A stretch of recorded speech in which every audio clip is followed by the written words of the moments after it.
Coming up soon, Chris and Stu will bring you all the latest in boxing, MMA and combat sports from around the globe. It's powered for TV's powerhouse, Big Fight Weekly, 100% live.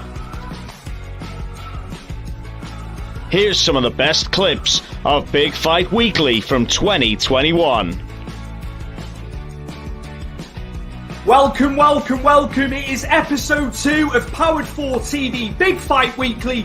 We cover it fast, quick, boxing, MMA, quicker than Phileas Fogg around the world in a hot air balloon, Chris. And here is my co-host, Chris Stu. How are you, Chris? Steve Coogan. Yeah, not bad. That's great, yeah. Big Fight Weekly, faster than a Lyoto Machida crane kick to the face, Chris. Which one? Belfort or Randy Couture's? They were both equally good, mate. I was probably gearing towards Couture, but you know he was aging as a fighter. Welcome. It's episode 4 of Powered 4 TV Big Fight Weekly with myself, Stuart Palmer, and my co-host, my cousin, Chris Hume, and we're going to give you a deep dive in boxing and UFC and MMA this week again. God, I couldn't get my words out then, could I? Christ alive. And I tell you what, I'll just get it in there now before I forget, quicker than a Kamaru Usman takedown. A double leg.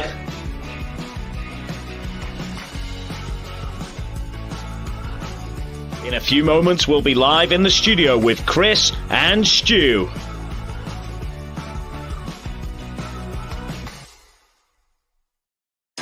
This is Liam McGarry, and welcome to the Big Fight Weekly. But yeah, I mean, like, I worked in construction, mate. Like, the recession kicked in and everything stopped. I was delivering TVs for this company, Fortuna, and it was crap, you know what I mean? But at least I wasn't so tired, so I could finish work quickly and then go to the gym, train for about 5-6 hours, and then go home, you know? So yeah, it was just a timing thing, and I guess it was the right time for me to go forward and pursue this fight career. Yo. This is Stephen USSR Robinson on Powered4.tv, Big Fight Weekly, for a special fight at Focus with Chris and Stu. Tune in. Boom!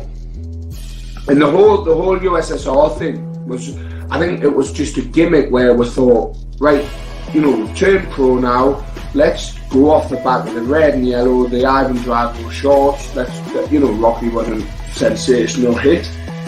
And I've been called it now for sort of 6 years within boxing, so we just decided to go along with it and you know give it a go and see how it went. And it's worked well. Yeah, but you do look like him though, so you can't get away from that though. Right, yeah. I'm trying to look for a photo of me real dad just to show you I look where my man must have been at a Comic-Con back in 1990. Where Dolph Lundgren, yeah. Brilliant.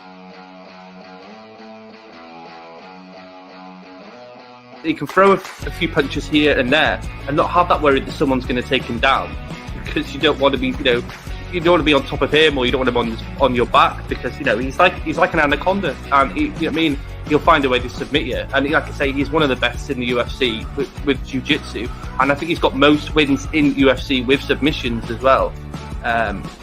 It's an interesting fight, and it is really like a tale of Dustin Poirier's cardio, Dustin Poirier's heart, all that shit he had to go through with Conor McGregor. He silenced Conor McGregor, let's just say, in the last 2 fights completely, showed his heart, his desire, And even Chael Sonnen has chimed in this week as well. He's going for Woodley to win this. How do you see it going, Chris? Well, personally, I wouldn't go off what Chael Sonnen says, mate, because Chael Sonnen's record when it comes to prediction, he gets it terribly wrong. Somebody said that below, but yeah, I'm with Chael on this one, but yeah. I just think he gets it wrong all the time. So I'm Dave Faulkner, 2-time World Submission Wrestling Champion, Tough 9 participant, World MMA Champion, and this is Big Fight Weekly. Well, 4 people had staff on the show at once, and it was very close for the whole show to get closed down.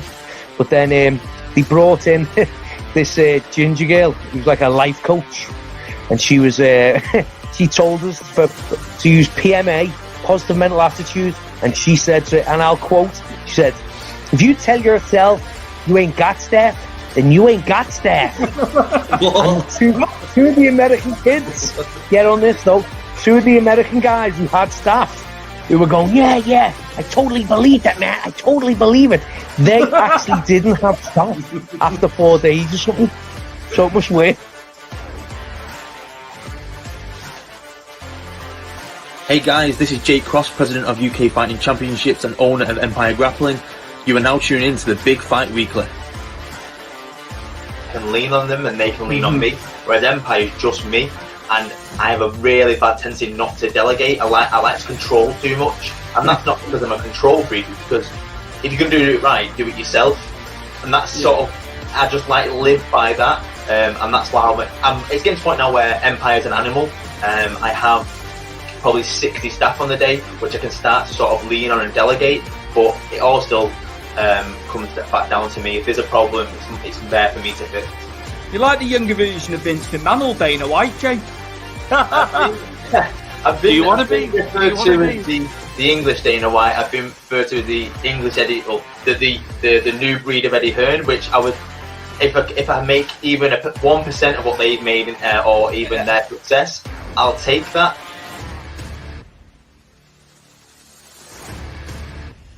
Hi guys, this Thomas, professional MMA fighter, also ex-professional boxer. Make sure you tune in to Big Fight Weekly this week.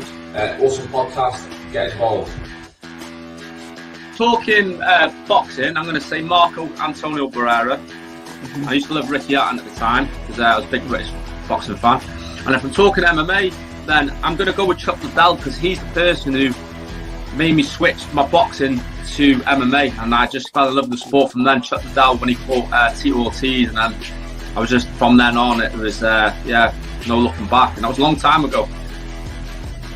I started MMA when I was 31, Joe, so it's like I started late in my career, so I needed to get a move on. So yeah, I couldn't wait around too much to see what was going on there, so I just moved on, and got a few more fights, and then got HD management to sign me up on a management team, and then they looked after me from there. They got me all the fights, so I had some good management team.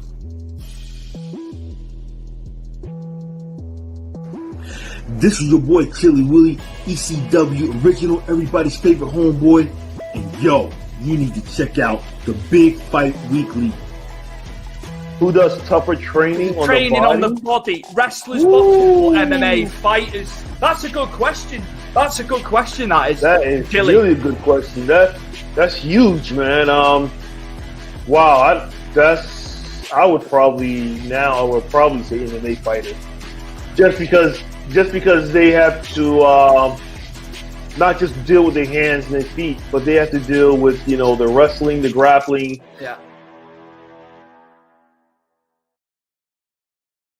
Yeah, but it's been a good long ride, hasn't it? We've had some absolutely fantastic fights, along the way since we started the show. You've got to jump out and say Brett Thomas and his constant Jake and Logan Paul, comments for the whole almost 12 months of us doing this. So there's been some sure good highlights. Thank you to all the guests that have come on as well. We've had a few of them, haven't we? We've tried to mix it up. It wasn't just about reviewing, previewing. We've tried to mix it up.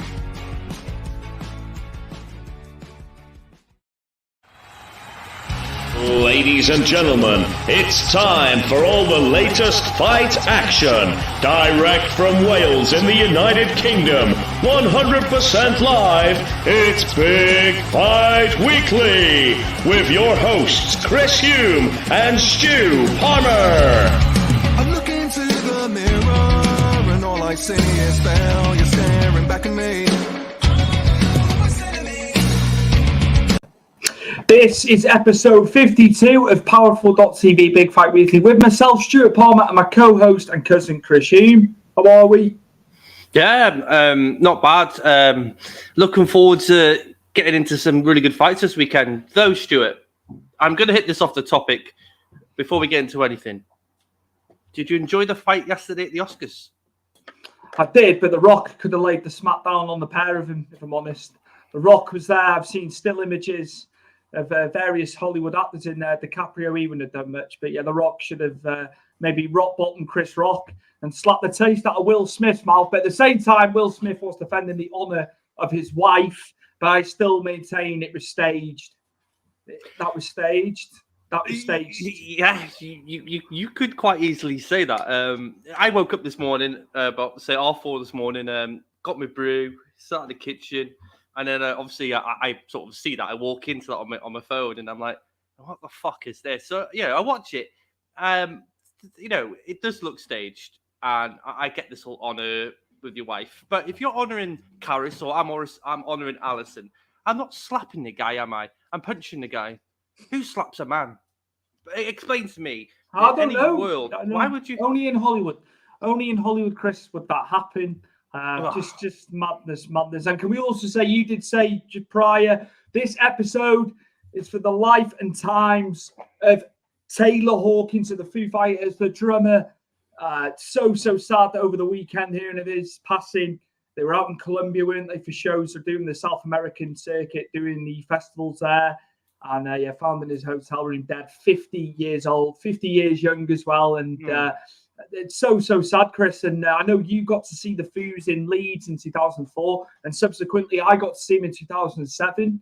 And they were fantastic live, as good, as good as any band I've seen. And Taylor epitomised the band in the end. And him and Dave Grohl were so close knit, man. It's very sad. And as you said, it begs the question: will the Foo Fighters, re-emerge from this? Will they play? I do take what you're saying. It might not happen. It's hard going, isn't it? Because they've just released a film, Studio 666, which I watched on the Saturday after I found out. But I was watching it anyway. That was my plan. But I watched it. They obviously released their new album to go alongside the film. And obviously then this happens, pretty much all within a couple of weeks, really. Yeah. I think they released the album the day before, obviously, Tyler, the situation happened. So it's sad and it's horrible, isn't it? When you see this time and time again that, I don't like using the term, but we'll say rock star. And this happens, isn't it, where it's an overdose. And it's really sad because the guy was extremely talented. There wasn't just a drummer, Stuart. He sung songs for Foo Fighters. A Cold Day in the Sun, for one. He sung in that. You've obviously posted about Queen, and he did Somebody to Love by Queen, didn't he, with Brian May with him? Yeah, it's just ultra talented guy, but just really, really sad. I don't know where Foo Fighters go. Dave Grohl, obviously, double hits, isn't it? Kurt Cobain, Taylor Hawkins, and Kurt Cobain's anniversary is only, a week away. Their music's been used in sport as well. Walkout music for fighters across MMA, combat sports, boxing. Yeah. It's one of them, isn't it? So well known. One of the best, if not the best band in rock, for subsequent amount of years. But yeah, this is in memory of Taylor Hawkins, of his life. Such a tragedy. And Chris, I think, are we moving on to UFC Fight Night? Just want to throw this person out, Stuart, because we've missed this guy. Brett Thomas. Come on, Brett, you're here. Hello, mate. Hello. Good to have you on board, man. Where have you been as well? Let us know where you've been. And I think I know what your questions are going to be like. Oh, yeah, he's got plenty, I've seen. Right. Mate. I will pull up Brett's comments. Mate. Nice to have him back. We do have someone I don't know I've seen before on our show, Stu. David Sparks. I'm here to hear about Will Smith and Chris Rock, WrestleMania. I think it's a bit too late in the day. You're going to see Johnny Knoxville and you're going to see Logan Paul over the weekend on that show, whether you like it or not. Is it Logan Paul in a new wrestling game? I'm sure I saw that. Along with Machine Gun Kelly. You know more than me on that, because obviously I've seen 2K22 out. But yeah, that's the story for another genre, another topic. We look forward to WrestleMania on the weekend, though. But yeah, Chris, anything else before we go into Fight Night Blaydes and Daukus? No, let's crack on because there's some awful fights. Then I'm wrong there. Absolutely brilliant fights. I wasn't expecting much from the card, Stuart. I was a bit like, with who was fighting. Obviously, I'm a big Kaya France supporter, so I really like that lad. Little I've seen 2 fights properly now. Sorry, I'm jumping in, but no. He's talented. He's a talented kid. Well, I call him a kid. He's 29, but yeah, man. But we'll get into that anyway. We'll start from the top. Can I just say, preceding what we'd seen in London the previous week, like you say, you're not expecting much, but it did deliver, didn't it? It did deliver on the whole. There's these sneaky cards, I call them. You don't expect much, but you go into it, like everything else, and yeah, it delivered. But we'll go straight from the top, Stuart, with Curtis Blaydes' win over Daukus. Chris, what a victory! I mean, he caught him, Daukus, didn't he? He caught Blaydes in the first round with a good one, but yeah. What a shot, man! What a shot from Blaydes, and solidifies where he is in the heavyweight division. Chris, you've always said this. Sometimes is he overlooked with who's around him? No, because Curtis Blaydes, he's been in there with everybody. Bar Serial Gone, which he called out this post-fight. I kind of think you should have called out Tom Aspinall, because I think that fight would make a lot of sense if he doesn't get Tai Tuivasa. But he's called out Serial Gone, but he's been in there. Don't forget, he's been in there with Ngannou twice. He's been there with Derek Lewis. I think our very first episode was on Blade and Lewis, Stuart, actually, come to think of it. He's been in there with all the top heavy hitters at heavyweight. As I said, Sirigan probably the only one. And I think Miocic, he obviously called out as well. And I don't think he did it on the mic. I think it was afterwards. But obviously, Stipe was in the crowd. They were former training partners as well. I didn't know that until I find out more on this Sunday. I think there's still a lot to go with Blaydes. He's still learning his craft. We all know how talented he is as a wrestler, and he's very good on the top, and he can smash people from the top. He's evolving his striking game, which I feel like it's getting better. Yes, he did get caught by Daukus a few times, but obviously you saw the difference between Blaydes and Daukus, who hit the hardest. And once Blaydes connected, his eye socket, I'm assuming that eye socket's quite badly damaged to it because he connected quite solidly right on the line of the eye socket. Daukus, Blaydes has come out and said that Daukus should go down to 205. He thinks he'd be better there. It's a lot of weight to cut, isn't it, from 260 to 205? But it's one of them. But with Blaydes, I'm interested to see where it goes because he has fought the who's who. There's only a couple of fighters out there he hasn't. I think Cyril Gane's a very good call out. Cyril Gane's a very good fighter. We've seen him against Ngannou. We've seen him against Lewis previously, and so on. It's a good shout. Stipe, I think Stipe and John Jones, Stuart. I feel like that fight just seems to not go away. I know Tai Tuivasa has called out Stipe. I just think Stipe versus John Jones for the interim title. Why? Obviously, Ngannou's had his surgery now and he's on the mend. That makes sense. If you get what I mean, I think that sells more, Stipe versus John Jones. And in the meantime, we could figure out Blaydes, Aspinall, and Tai Tuivasa and figure out what we can do with them three.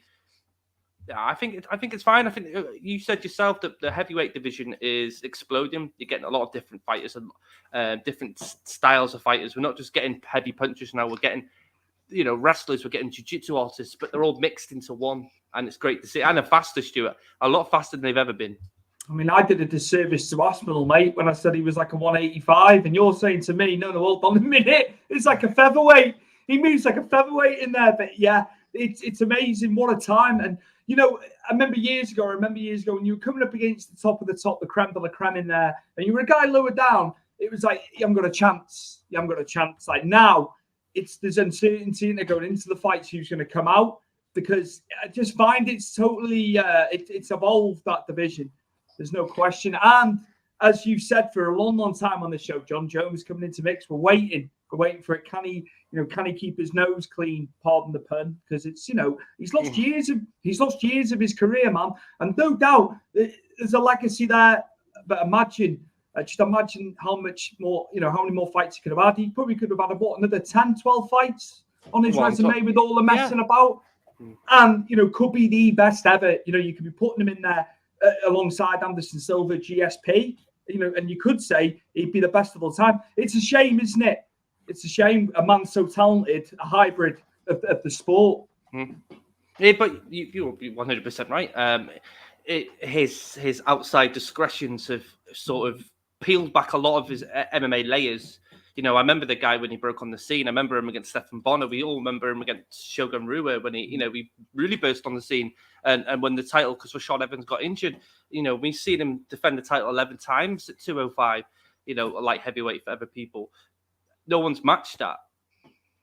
It's just everything else in between. It's sort of really got in the way of his career, as you said. Becoming the Hall of Famer, and no doubt he'll become a Hall of Famer. No, I mean, there's no doubt that'll be the situation when he decides to call it a day. But there were so many fights he could have had in a between light heavyweight. You know, we didn't get the Rumble Johnson fight. I think everyone would love to have seen that. There's a few fights at 205 that we could have seen. It's if he trains hard and stays away from all the shit. Maybe we might see something different. You know, we all know he's training with Henry Cejudo. So, you know, that could help, maybe. I don't know what Henry Cejudo is like as a coach. I don't know what his gym's sort of like. So if anyone's out there that's listening, please tell me. But we'll see. I'm assuming this year, Stuart. Back to Daukus, because he's obviously further down the pecking order. What you know, you're saying light heavyweight, but that's a big cut. What next for him? What would be a feasible one for him? Saying that he is going to stay with heavyweight, which you would imagine. Where for him off the back of this? It's a few losses, isn't it? It's hard to say. I mean, because UFC's heavyweight division, as we've obviously said quite time and time again, it's evolving, isn't it? And these sort of fighters who are would you say old school? You know what I mean? They come to bang, and it's not that sort of division anymore. He was ranked 10th before he fought Curtis Blaydes. After that, you got Tybura, Spivak, Oleoniuk, Sakai, Walt Harris. Looking down rather than upwards for him next. Someone lower down. And they're all capable. They're all capable guys in that top 15, top 20 anyway. Do you know what I mean? And that's no disgrace, is it? It's just how stacked it is in there, Chris. And it's already and ever evolving division now. So it's you got to come in with more than just a heavy punch nowadays. You know, we've seen it time and time again. You know, look at Ngannou. He's come in as just a power puncher. You saw it against Cyril Gane. He's now evolving using that wrestling. And, you know, when a big guy who's got power punches can stop using wrestling, it makes him extremely dangerous. Absolutely. Have got any comments, Chris, before we moving on to Grasso and Wood? Well, I'm going to throw in some Brett's because it's been a long time. And I think you know where we're going with this. I know where he's coming. Jake Paul would have too much firepower for Conor McGregor in a boxing match, according to Khabib Nurmagomedov's head coach, Javier Mendez, also by his own coach. I don't think John Kavanagh said that, has he? Brett's obviously heard it from somewhere. To be honest with you, Brett, you've got to look at the weight class difference. Conor is a natural 155er, and I'm assuming in Jake Paul's shoot, you're going to have with the weight terms here. 190. He's in like cruiser. He's in a cruiserweight area. It's a big differential. And the height difference as well. Absolutely. It lends itself to him having more power. I keep hearing that he wants to fight Conor McGregor in the UFC, which I Bad idea. Also, you guys be happy with me as I listen to TalkSport, where Frank Warren and White's manager went head-to-head about Dillian not promoting. What a mess that is. This is why Jake is needed. Hey, selling a fight, Brett, I agree. They could all take tips from Jake Paul. There's no question on the selling side of it. I'll give him that. But yeah, White knows he's getting a big payday anyway, regardless of what he says or doesn't say. You know, it's the biggest amount of money he's ever going to make in boxing. You know, also, if you asked, you played WWE 2K22, good news. Logan Paul will be part of DLC coming next year. There you go. Next year? I don't know. Actually, I think he means this year. I think that's coming out DLC. I'm not 100% sure. I haven't played it yet. I've only watched a bit of gameplay here and there. There's obviously more from Brett Paul. I could call him Brett Paul, couldn't I? I think finally they both get respect now in boxing. As you see Frank dealing with them at Matchroom, both promoters slated him, and now look, they need him. He's done some stuff with Eddie Hearn, Brett, to promote, the girls fighting, which is coming up. I didn't know you was on new channel. Chris can allude to the new channel. Yeah, he's sub now. I've thought that now. Okay, love the orange top shoe Under Armour. It's all how much and where is it from? This is from a clearance shop in Cheshire Oaks. It's like a discount place. So yeah, that's where the missus got it. I did see it in JD Sports, Brett, but obviously I got a better price. But yeah, you know me, bright and vibrant. That's what it's all about. Jake Paul needed to be at the Oscars, and he would have took him down. Chris? You know what? It wouldn't shock me. I know he's come out and said he'd give them both 15 million each for a boxing fight on his own promotion. So who knows? And look, obviously alluding to the death of Taylor Hawkins, Foo Fighters drummer, so sad. One of my favourite bands ever. I saw them in Wembley. Oh, so you've seen them as well, Brett? Yeah, me and Chris can attest. And it's probably your beginning of the asking how he is. So there you go. You've been working hard. Nice one, mate. No, good. And I hope you're healthy and fit and well too, matey. Cutting that grass. Yeah, keep cutting the grass. Good weather for it as well, Brett. Yeah, before it turns. Yeah. Right, moving on. This will be a quick one, Stuart, because it didn't last much. Well, it didn't last very long, really, did it? Absolutely. As you can see in the headline there, Grasso sweeps aside Joanne Wood with first round submission. Yeah, it was a breeze, wasn't it, for Grasso, Chris, this one, which is a shame. We obviously want Joanne Wood to do well. Formerly Joanne Calderwood. And she's been with the UFC since 2013, isn't it, Chris?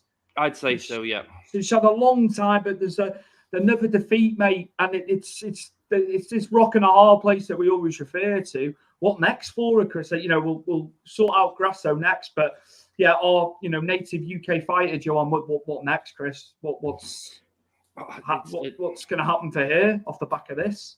It's a hard one, isn't it? Because where does she go? Because that's 2 losses on the bounce, isn't it, for Joanne now? You've got to look. I think she maybe needs to go away. Maybe take 12 months off, Stuart, and really define herself as a fighter. Really, really sort of put yourself back into what got you there. What made you hungry? Because I feel like. Yeah, I mean, Joanne is a stand-up fighter.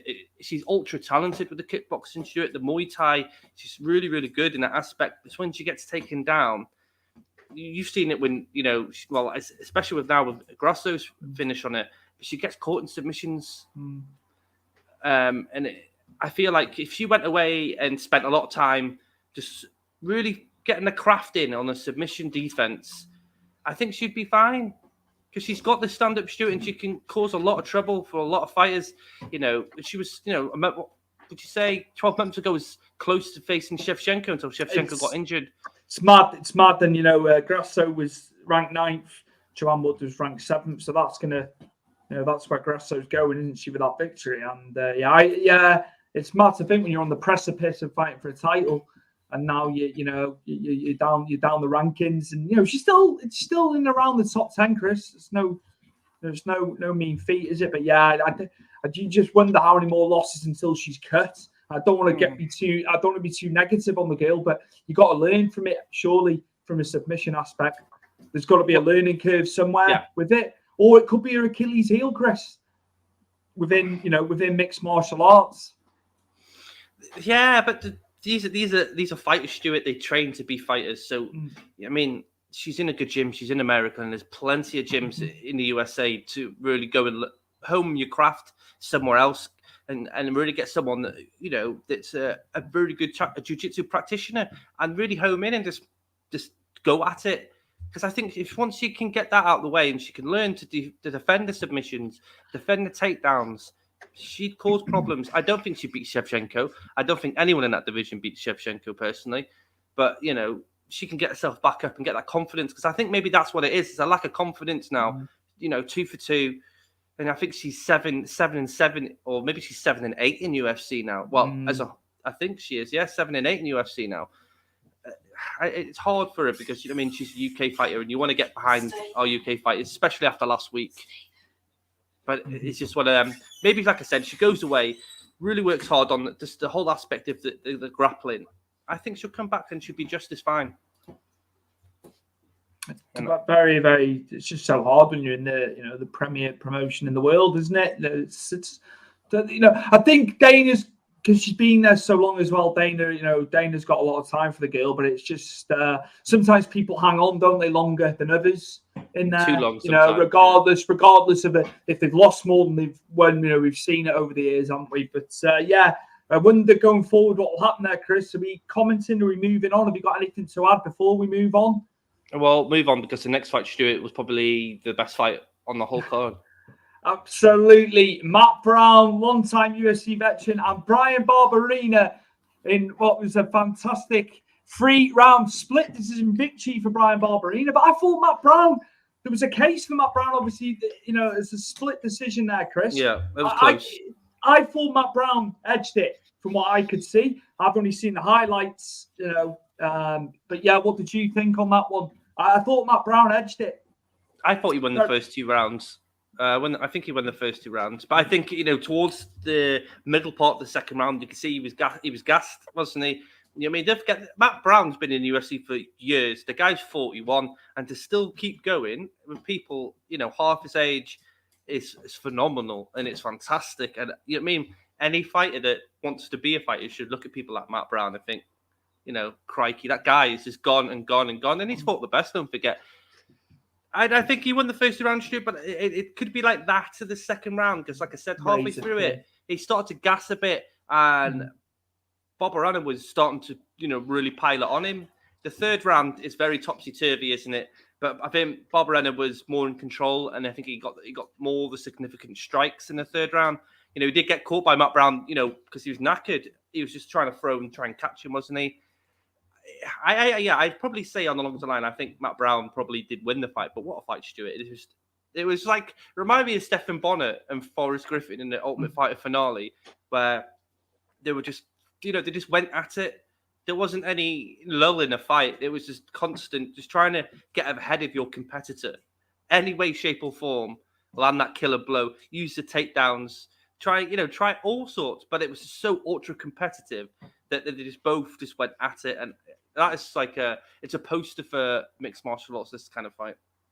Absolutely, yeah. I think Matt Brown did enough, but yeah, there was all sorts in the fight, wasn't it? Striking fantastic. There was a bit of grappling. Bloody hell, if you want to see what it's all about in there, my word, just a mixture of stuff going on, and even in a, I think they would have gone on for 5 rounds, these two, Chris. If there was 6 rounds, 7 rounds in MMA. I don't think Matt Brown would get past the third if that was the case. Do you think he was dead on his feet? Yeah, he was. Yeah, I think he was getting clipped. You've watched towards the end. He was getting lit up at the end, and I think a couple more. I say if there was like a minute or so left in that round. I think Barberina would have won the fight. But I didn't know this, Stuart. I don't know if you knew this as well. That was Barberina's last fight on his contract. He's kept himself in. Well, he said at his post-fight that UFC ever give him a new contract or he's retiring, which is a shame, because he's been in with some pretty good up and coming fighters, and he's beaten some good fighters. He's been a mainstay in that sort of below the 15-10 mark. So it's a shame if UFC don't give him a contract, because he put a show on, on the weekend, and he didn't have to consider it was his last fight. He kind of just thought, well, what the hell with it, Or maybe that's why he went wild. He'd thought, what the hell with it. But yeah, great fight, Stuart. I loved it. Fantastic. Again, just the cards are the cards keep delivering, don't they? Absolutely. Anything else to add? Any more comments? Anything? No. For us?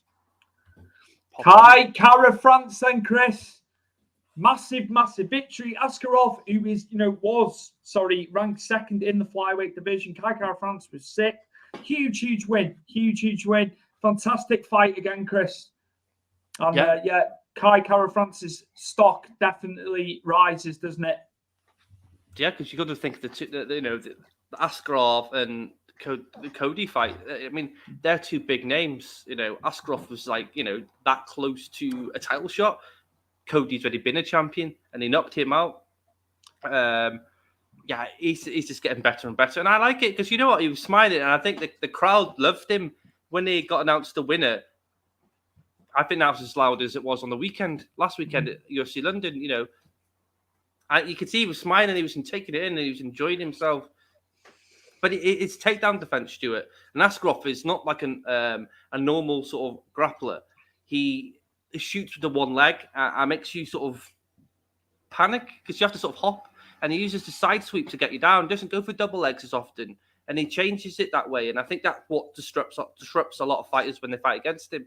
Because they're used to thinking that, he's going to shoot a double leg, where he goes for a single and sweeps. And he's normally very good on top. But you've got to give your hat off to Kiko of France, because he found a way to get up when he got took down. He snuffed a lot of takedowns as well. And when he had the chance to let himself go with the striking, his accuracy was quite pinpoint. Fantastic from what I could see. Again, I've only seen highlights, Chris, but it's just the will, the will. And I wonder, again, I always ask you this: who next? Who next for Kai? Who do you want to see? I know you're going to tell me. I can see it in your eyes. I can see it in your eyes. It's already been answered. Figueiredo. Right, okay. Figueiredo. Right, okay. Because obviously, I don't know if you knew the rumor that they were looking for a Mourinho Figueiredo 4, which would be the first ever, because we've never seen two fighters fight 4 times. No. He scratched that now, and he's, which I think, I think this is fair. He said, Kiko of France, basically he can be the next guy in line, which I think is fair because he's paid his dues. He's beaten who's in front of him. Askarov was meant to be the next guy in line after these two, after Figueiredo and Moreno, and he's just knocked him off. So yeah, why not? Why not Kiko of France versus Figueiredo for the title? Why not? Absolutely. Anything more to add? Anything else on this? No, I feel like it's covered. If you want to go watch it, it's on YouTube, and it's a hell of a good fight. I've seen the highlights. I need to watch the whole fight, but in its entirety. Absolutely. Moving on to Mark Diakiese. Yes, we are. The UK's own Mark Diakiese uses his wrestling to outwit Team Alpha Male's own Vyacheslav Borshev and Chris Borishev. Right? Okay. Borishev. How he needed a win. He needed a win, didn't he? He did. What's his record? What's his record in more recent times, Diakiese? Diakiese's. I can find that one out for you if you give me 2 seconds. Got a funny feeling he was on. Needed this, didn't he? He's 5-5 in the UFC, and to be fair, Stuart, he's fought Fiziev, who's the next up and comer at lightweight. Yeah. He lost to Rafael Alvarez. He beat Lando Fernata, which is Lando Fernata a few years ago. Stuart almost touted, highly touted, wasn't he, at one time? Almost shot the world by TKO in Tony Ferguson many years ago now. He's 5-5, so he'd be 6-5 now after this fight. He's ranked. Well, these ranks are a bit weird. So they say he's ranked 44, which I don't know how that works. But he's lost 200 pounds. He needed this because we all know what they're like. UFC, if you lose 3 fights and you're not really a big pulling power, you do get the cut. So he's got this win. Okay, it wasn't a normal Diakiese sort of fight, was it? Mark Diakiese is known for his flamboyancy and his unorthodox sort of kickboxing, and he throws some outlandish kicks, and he's got known for his punching power. He's heavy on his punching power. But yeah, he used his wrestling, and I thought he was clever and he was smart because he was losing. I think he was losing the stand-up battle a bit. He was getting caught with calf kicks, so he used his wrestling. Okay, it wasn't exactly the most exciting fight, but what a win's a win in this day and age, and he desperately needed it. So any means necessary. So we can see where he goes after this. In the rankings, though, it's a funny one, Stuart. He's 44th.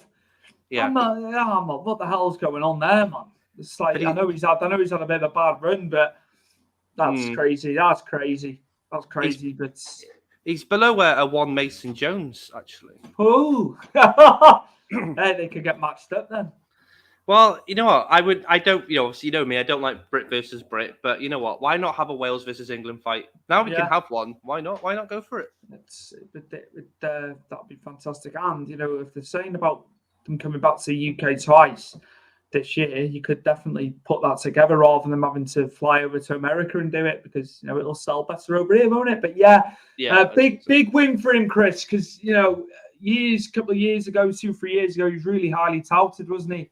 Coming into the promotion. Yeah, he was. he came on when he came to the UFC. He's made his debut, and he was getting taken down. He was struggling in his first fight. I can't remember who it was against, and he came back and won by a knockout, Stuart. And then he knocked out another guy that's come up with my name. He was a Swedish fella, knocked him clean out. But like I say, he's fought some really good fighters. So he hasn't been in with tin cans per se, if you want to say that. I wouldn't call a fighter a tin can because you've still got to the stage where UFC is, but he's fought some heavy, hard fights. Like Fiziev is one of them fighters that his trajectory is straight up, Stuart, and he lost a decision, didn't get finished by him. So maybe now he can get his confidence back and maybe utilize his wrestling a bit more and use his striking with it. But it's good to see another Brit win after last weekend. So he did carry the flag. Absolutely. We've had some comments in Facebook as well. Don't know, is it coming up on your end? No, it has not. We've had a few, not like mega amounts. We've had Almirante, La Parra, Lorette saying hello. We've had Lewis Young, who we have on, he's on every week with us, isn't he, watching. And Javier Ross, Stu's the man. I'm going to downplay that one.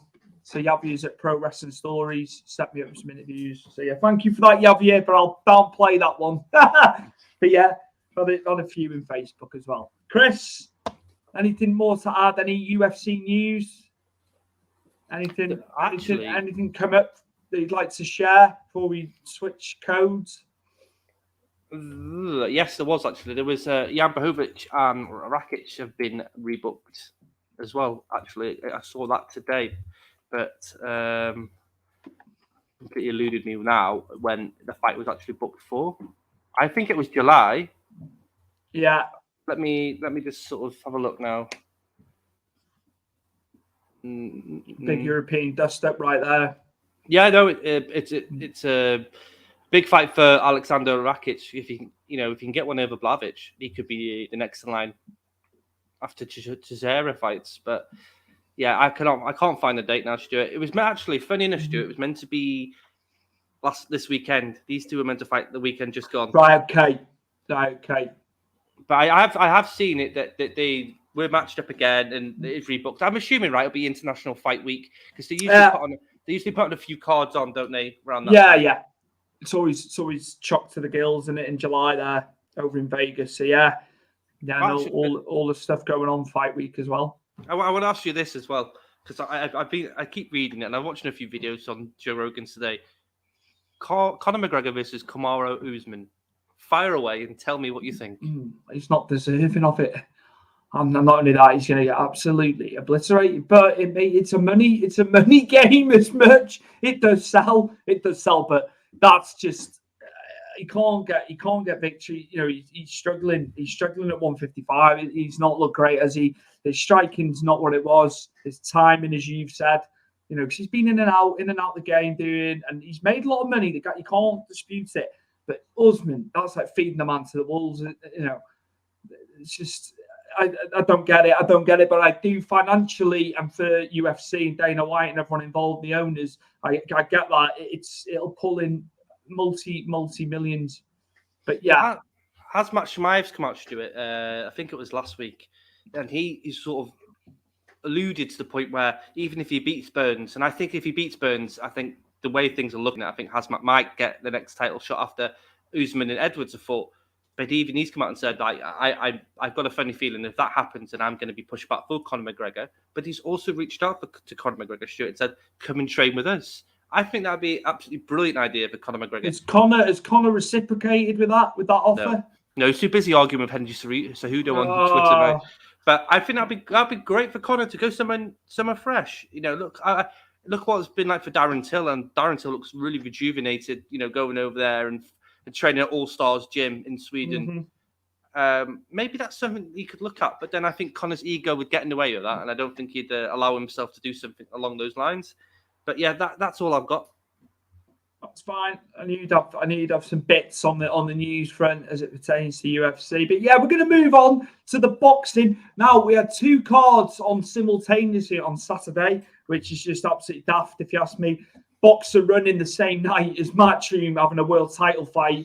Yeah, the mind did boggle a little bit there. But Josh Warrington is back in the win column after a loss and a draw to Mauricio Lara.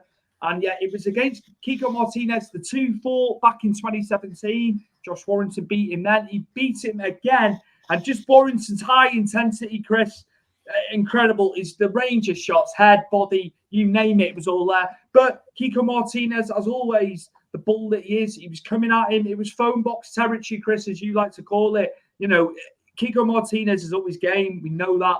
But yeah, I felt Warrington was going to finish him early, first round. And obviously we waited for the 7th flurry of headshots. Kiko's in the ropes. There's nothing coming back. But he did have a good, in the mid rounds, he did have some good success, Kiko. I've got to be fair to him. You know, it's just, Warrington needed it. Warrington needed it more because I don't know where he would have gone with a loss off the back of this, you know. So he's back. He's back where he needs to be. Kiko Martinez is 36, 37 now, you know, for the who's who, especially. But I just feel it was Josh Warrington's night in front of his hometown in Leeds. What an atmosphere. What an atmosphere. Broke his jaw, right? Yeah. And he had a bad cut, Kiko, early on as well. Yeah, the clash of heads, and he was really pissy about it. I think that's what maybe he lost concentration in that first round, Stuart, because he was really happy with that clash of heads. Then he got played a bit dirty, didn't he? He punched Josh Warrington after the bell. Oh, yeah, I didn't like that. But did you notice they did the touch of gloves opening the next round?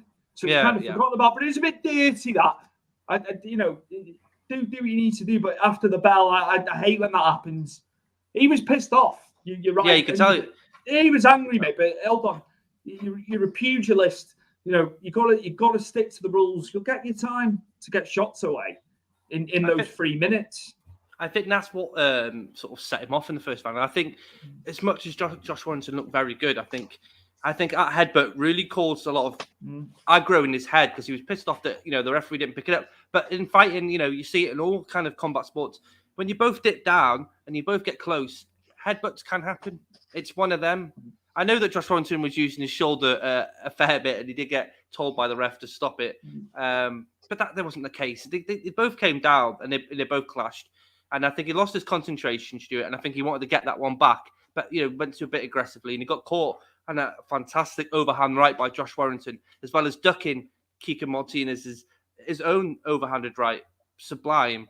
But as you say, Stuart, all in all, Josh Warrington looked fantastic. You could tell he wanted it as well. And it's always good, you know, for a guy in his hometown at Leeds, and then, you know, the boom of winning the title again.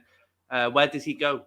I think they'll fight. I think he'll be against Lara for the 3rd time, because obviously it got stopped, didn't it, for the draw the 2nd time, and he needs to revenge. He needs to win. So I think Lara, all being well, they can get that made again. They're going to have to go in for a 3rd time, aren't they? Because there's got to be a third. There's got to be a 3rd fight. Has to be, mate. On that. Did you say Avasayan's in that group? He's high. He's welter, isn't he? He's at welter, Avanesian.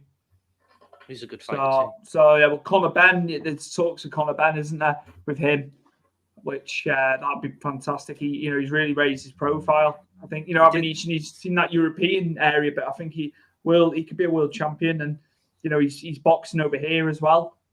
It's where his camp is. So, yeah, that's really good. But, yeah, I think Josh Warrington and Lara, that'll be the one now. Eddie Hearn will want to get that made. There's no question. There's no question of that. They've got to be out for a while. Rubber match, if it as it were, if you can call it a rubber, because he'd be out for Sorry, he'd be out for a while with that jaw, though, won't he?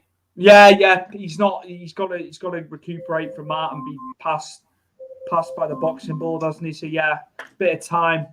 But yeah, I couldn't. Fantastic. You know what you're going to get with Josh Warrington. You know, if you'd have told me he would have lost to Lara, there was no fan. There was no fans in. He feeds off the fans. You know, if it's in Leeds, if it's somewhere else in the UK, you know, it caught me off guard because I couldn't have seen him losing his undefeated record. But yeah, it'll be Lara once they can get it done and made. I'm sure they'll want that on a card. But yeah, fantastic performance from Josh Warrington, Chris, and he's back. He's got world title back again, and yeah, he's one of our best. He's one of our best domestic boxers.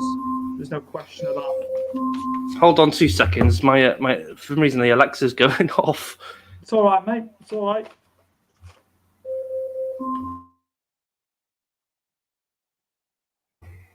There we go. Are we moving on? Are we moving on? Just a quick one about Ebony Bridges winning the world title. Just a quick one. Yeah, she's a world champion. Shannon Courtney. Obviously, we have had these two before on the show a while back, talking about them when they fought. Yeah, she'll probably face Shannon Courtney again. It'd be like a unification at the weight. But yeah, she did well. She did very well the other night. She got through. She's world champion now, and yeah, she's living over here now as well. I think Leeds is actually where she's living, so she's not in Australia. She obviously feels she needs to be here. But yeah, fantastic performance from her on the undercard. And then moving on to boxer, Chris. Obviously, I've only watched this today. Richard Riakporhe, a huge talent in the UK, dazzles with huge KO of Dion Juma in a British cruiserweight clash. People say he's a slow starter, Riakporhe, but as it went on, Chris, fourth round, huge right hand to Juma, massive punch. Did well, Juma, to get back up. They go into the fifth. Again, great power punches, good shot selection. But Juma fought back. He landed himself as well. But into the eighth, great shot. Juma just cannons off the ropes. It was a body shot, Chris. It was a straight jab. Yeah. It was enough. It was enough to put him down. Riakporhe, the build on him as well. He's a big guy. Yeah. He reminds me of like a smaller Frank Bruno. He really does. He really does. But he's got the talent. You could hear him on commentary. He needs to pull the trigger. There was a long time where he didn't have a fight as well through the pandemic and stuff. So he's had a couple of fights now, and he's got to kick on. He'll be looking at European level, I think, in the next one now. But a good domestic clash at Wembley. Consequently, both cards were on the same night, which doesn't normally happen. Yeah. No. Even if they'd have put this one on Sunday, do you know what I mean? Which they have done. We've had Sunday cards, haven't we, over in Britain? But yeah, fantastic performance from him. Moves on. We'll get to see what's going to happen with him. But yeah, just one fight at a time for Riakporhe. He looks a contender at cruiser. Doesn't look to me like Stuart. He's going to be at cruiserweight for a long time with that. The body of that, like, he's set for heavyweight. You can see the frame. We see about Coley, don't we? I know Coley's a world champ. You can tell they've got the frame, and yeah, he's a big man. And as you say, he could put that weight on. There's no question. But just needs to get the rounds in again. People want the knockout. Even commentary people. I respect Adam Smith for Sky Sports. I do. Fantastic knowledge of the game. But sometimes you've got to get the rounds in, Chris, haven't you? Have to get rounds, and he needed them. It's 2 years, 18 months without a fight. It's a long time, isn't it?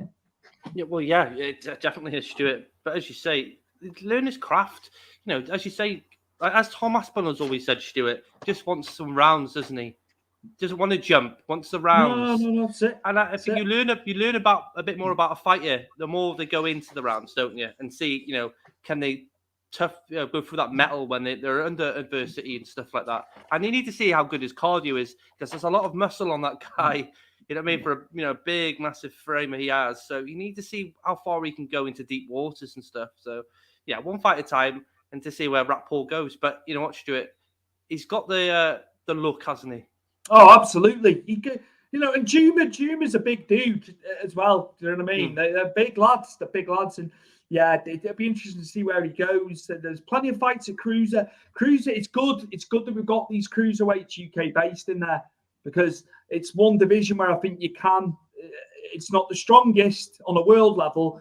We've got a good chance of being very successful in there. We can get the world titles, but yeah, I see in the old crystal ball Riakporhe, European level. Someone high up in the European area next for him. I think that's the next feasible step for Richard Riakporhe. And Chris, just a quick one on Savannah Marshall, who is fighting in Newcastle. As she gets ready for Clarissa Shields, she's got Herman next up in Newcastle.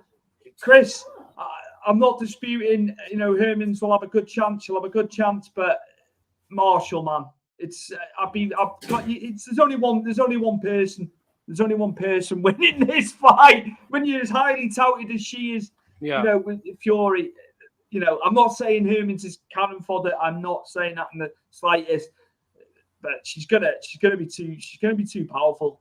Savannah's going to be too powerful for this girl. A statement victory, I think. Clarissa Shields, she fought a month and a half ago. Yeah. And she couldn't get the girl out because she's the Bulgarian, I think she was, a Slovenian girl.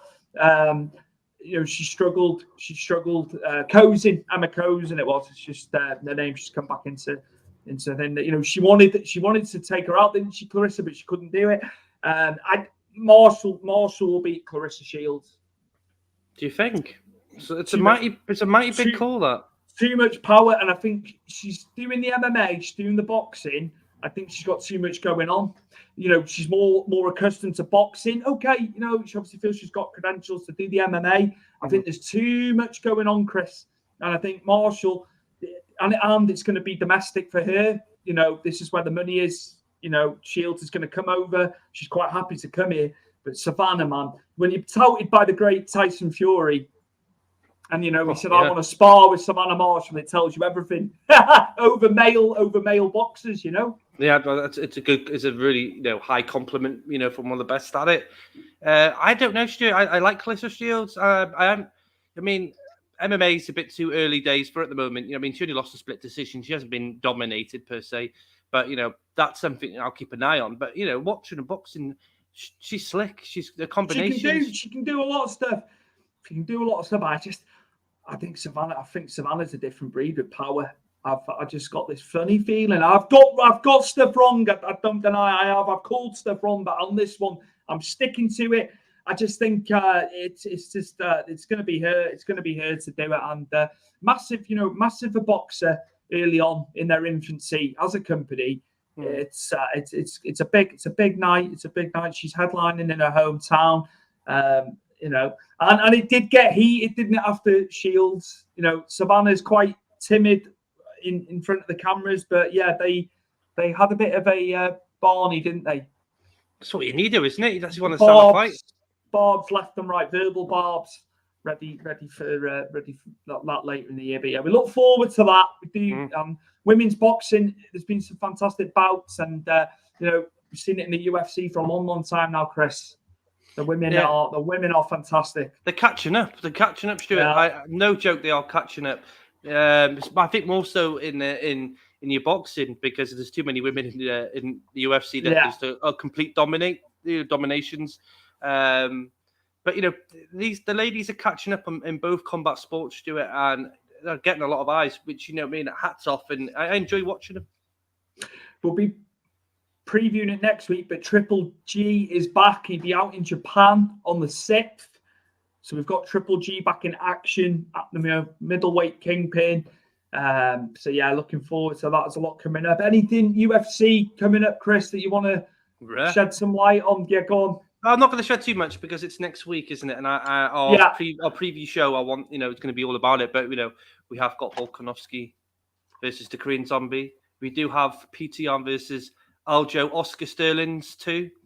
And we do have Khamzat Chimaev versus Gilbert Burns on that card. I want to break too much into it because I feel it's a big conversation for next week. Absolutely.